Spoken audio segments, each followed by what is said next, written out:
പ്രൂഫാണ്. ഞാൻ ഈ മെസ്സേജ് പിന്നീട് എന്തെങ്കിലും വാട്സപ്പിലാണല്ലോ ഇത് ചാറ്റ് ചെയ്തിട്ടുണ്ടാവുക അല്ലേ? SMS അല്ല, വാട്സപ്പ് ആയിരിക്കും അല്ലേ 2022?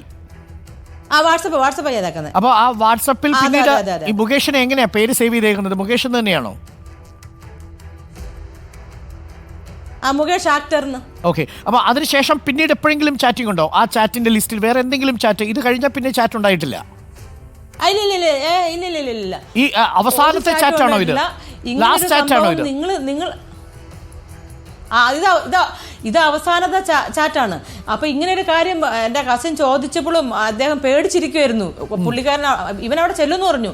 ഞാൻ കൊല്ലത്തിന് വരുന്നുണ്ടടാ ഡാഷ എന്നൊക്കെ പറഞ്ഞുകൊണ്ടാണ് സംസാരിച്ചത്. ഞാൻ വരാടാ, ഞാൻ നീ ചെയ്തതൊക്കെ എന്നിട്ട് നീ വലിയ ഇതായിട്ടിരിക്കുന്നതാണ്, നീ വലിയ മാനിനാണെന്നൊക്കെ പറഞ്ഞ് സംസാരിച്ചെന്നാണ് പറഞ്ഞത്.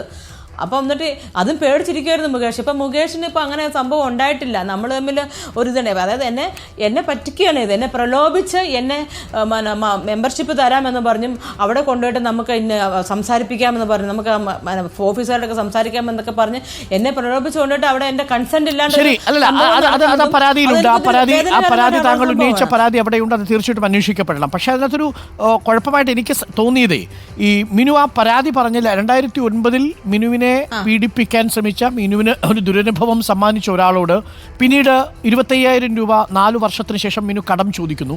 ആ പണം തരുന്നില്ല. പിന്നീട് ഒരു 9 വർഷം കഴിയുമ്പോൾ 1 ലക്ഷം രൂപ കസിൻ വഴി അക്കൗണ്ട് നമ്പർ സഹിതം അയച്ചു കൊടുത്ത് ചോദിക്കുന്നു. ഇത് രണ്ടും ബ്ലാക്ക് മെയിലിങ്ങിന്റെ ഡെഫിനിഷനിൽ പെടുമോ എന്നാണ് ചോദ്യം മിനു. ഒരിക്കലും ഇല്ല. അതെങ്ങനെ ഞാനൊരു കാര്യം പറയാം. ബ്ലാക്ക് മെയിൽ ആണെങ്കിൽ ഞാൻ എന്ന് പീഡിപ്പിക്കപ്പെട്ടോ അതിൻ്റെ പിറ്റേ ദിവസം തന്നെ എനിക്ക് കസിൻസ് ഉണ്ട്. ഞാൻ വിചാരിച്ചാലൊക്കെ ആൾക്കാർക്ക് വരും. അവരെ കൊണ്ട് എനിക്ക് എന്താ പുള്ളിക്കാരനെ ബ്ലാക്ക് മെയിൽ ചെയ്തുകൂടെ?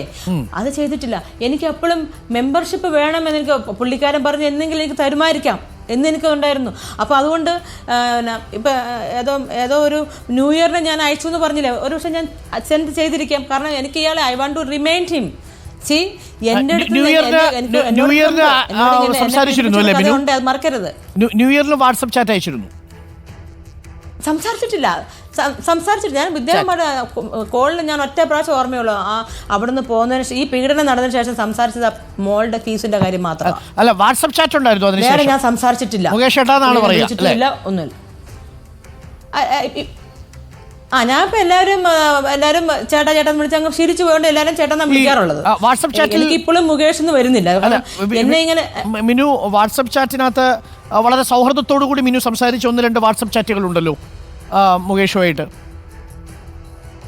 ഞാൻ പറയട്ടെ, നിങ്ങൾ ഒന്ന് മനസ്സിലാക്ക്. നമ്മൾ എന്തൊക്കെയാലും നമ്മൾ പീഡിപ്പിക്കപ്പെട്ടു. ഇനി നമ്മൾ അവരുടെ അടുത്തൊക്കെ നമ്മൾ ഈ ഒരു നയപരമായിട്ട് നിന്നാൽ നാളെ ഇദ്ദേഹം വിചാരിച്ച നമുക്ക് ഫിലിം വരെ കിട്ടും വേണമെങ്കിൽ.